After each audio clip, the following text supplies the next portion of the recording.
था गुमनाम सा कोई सौदाई, एक ख्वाब खरीदा था हमने और मुफ्त मिली थी तन्हाई. स्वप्न पार्श्वगायक बनण्याचं. सुरू होतो मायानगरीतला स्ट्रगल.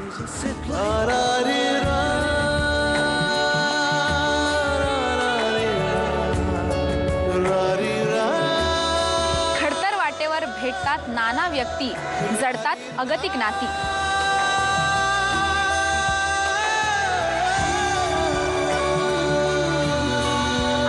होते एक अनोखी पाऊलवाट. State of the art films आणि माय ड्रीम प्रोडक्शन्स सादर करीत आहे आदित्य इंगळे, अभिराम भडकमकर लिखित आणि आदित्य इंगळे दिग्दर्शित पाऊलवाट. एक अनोळखी फूल झुले माझ्या वेलीवर, माझे कुतूहल जागे त्याची निजानावर.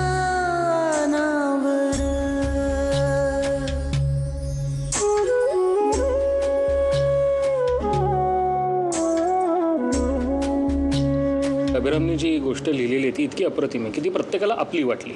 मुळात निर्मात्यांपासून ती आपली गोष्ट वाटल्यामुळे त्याच्यावरचं सगळं काम होताना प्रत्येकजण त्याचा एक वेगळा अनुभव घेत होता. आणि हा क्रिएटिव्ह एक्सपिरियन्स मला वाटतं फार कमी वेळेला मिळतो की तुमचे निर्मात्यांपासून ते तुमच्या अगदी शेवटपर्यंत असिस्टंट्सपर्यंत सगळी लोक एका दिशेने जात असतात, एक अनुभव घेत असतात मेकिंगचा. आणि त्या बाबतीत मी खूप सुदैवी आहे. कधी उन्हाच्या कधी घनाच्या गावी जाता जाता जाता जाता सूर मिसळती हिरव्या पाऊल वाटा. या फिल्ममध्ये जसं आनंदचा गायक म्हणून स्ट्रगल आहे तसं प्रत्येकाचं त्यांच्या आयुष्याशी असलेला एक झगडा आहे. ते अत्यंत सर्वसामान्यपणे आयुष्य जगणारे लोक आहेत. कोणाचं मुंबईत दोन खोल्यांचं घर होण्याचं स्वप्न आहे, कोणाचं आपल्याबरोबर एक माणूस असण्याचं स्वप्न आहे, कोणाचं आयुष्यात पैसा असेल तर यश मिळेल असं स्वप्न आहे. तर प्रत्येकाचं त्याच्या आयुष्याशी त्याच्या स्वप्नांशी चालू असलेला झगडा आहे. आणि अनंत एक कलाकार गायक, जो गायक पार्श्वगायक मनाला मुंबईत येतो आणि इथे आल्यानंतर त्याला कळतं की फक्त चांगलं गाणं इतकंच त्याला लागत नाही, तर अनेक त्याला गोष्टी लागतात. आणि या सगळ्या प्रवासात जे मी तुला मगाशी म्हटलं तसं आतून बाहेरून त्याच्या स्वतःच्या अस्तित्वाचाच प्रश्न जेव्हा निर्माण होतो, तेव्हा आता गाणं ठेवायचं का परत माघारी फिरायचं इथपर्यंत जेव्हा गाडी येते, तेव्हा मला असं वाटतं त्या सगळ्या गोष्टी फिल्ममध्ये बघणं जास्त मनोरंजक आहे. कोण? मी अनंत देव, गायक आहे. एकदा का तुझा अल्बम रिलीज झाला की तू स्टार सिंगर अनंत देव होणार. कलेचा असला ना तरी हा धंदा आहे, त्याच्याकडे धंदा म्हणूनच बघायला हवं. एखाद्या धनाढ्य माणसानं आपल्याला दत्तक घेतलं ना तरच आपलं नशीब पालटेल. म्हातारी अशी मरायची नाही बाबा. आहे गुप्तधन आहे. एखादं चांगलं गाणं मला गायला मिळावं एवढीच इच्छा आहे. ते सर्वस्व पणाला लावून मी गाईन. अरे इसी को तो लोग स्ट्रगल कहते हैं. जे नवीन आता स्ट्रगलर्स येत आहेत किंवा आमच्यासारखे अजूनही जुने जाणते कलाकार अजूनही आम्ही स्ट्रगल करतो आहोत.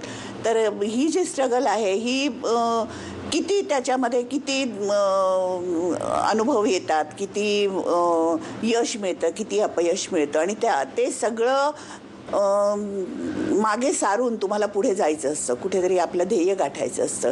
तर या पिक्चरचं एक ध्येय हेच आहे की प्रत्येक जो स्ट्रगलर असेल त्याला प्रत्येकाला वाटेल की ही फिल्म माझी आहे. हे काम धड होत नाही इथे माझं. असं वाटतं त्यापेक्षा त्या समुद्रात बुडून मेलो का नाही मी. पाहुणे,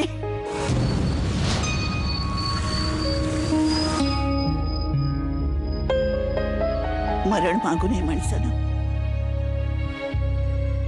काही वस्तूंचा गुणच वाईट असतो.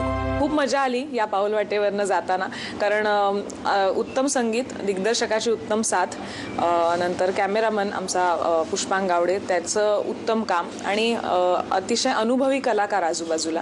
त्यामुळे लेंथ वाईज जरी रोल मोठा नसला तरी डेप्थ वाईज काम करायला खूप मजा आली. तुझा पहिला ऑटोग्राफ मला हवाय.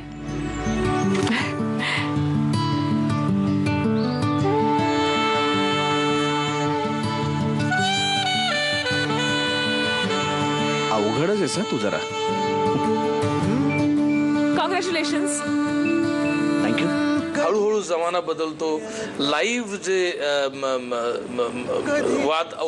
वादक आहेत, लाईव्ह वाजवणारे म्हणजे व्हायलिन वाजवणारे, सितार वाजवणारे, सारंगी वाजवणारे, ते हळूहळू लाईव्ह इन्स्ट्रुमेंट बाद होत चालले आणि मेटॅलिक साऊंड येत चालला आहे आणि साऊंड बदलत चाललेला आहे. खरा सूर बदलत चाललेला आहे. सुरामध्ये एक मेटॅलिकपणा, एक टन्नपणा यायला लागलेला आहे आणि त्याचा परिणाम त्याच्या कला जीवनावर कसा होतो आणि तरीसुद्धा तो जुन्याला चिकटून त्याच्याशी कोपअप करण्याचा कसा स्ट्रगल करतो, त्याच्याबद्दलचा हा रोल आहे.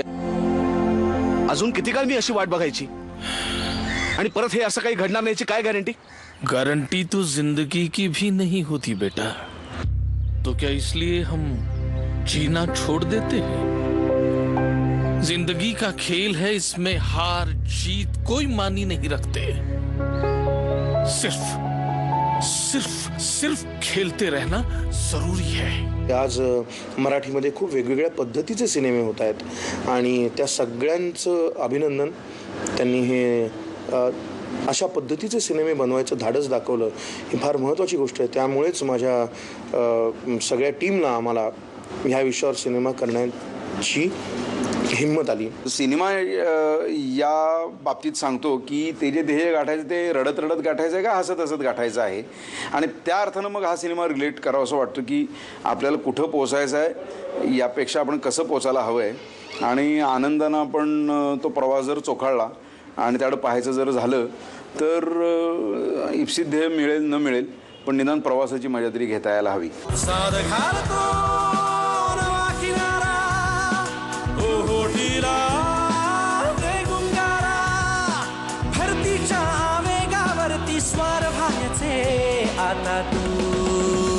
Life is full of surprises. अनिश्चितता जगणं अधिक सुंदर बनवते असं म्हणणारी ही पाऊलवाट तुम्ही आवर्जून अनुभवायला हवी. याजोगे मराठी सिनेमात नव्या वाटा शोधल्या जावोत अशी इच्छा व्यक्त करूया आणि इथेच निरोप घेऊया. आता आपली भेट हाऊसफुलच्या पुढच्या भागात. तोपर्यंत बाय बाय.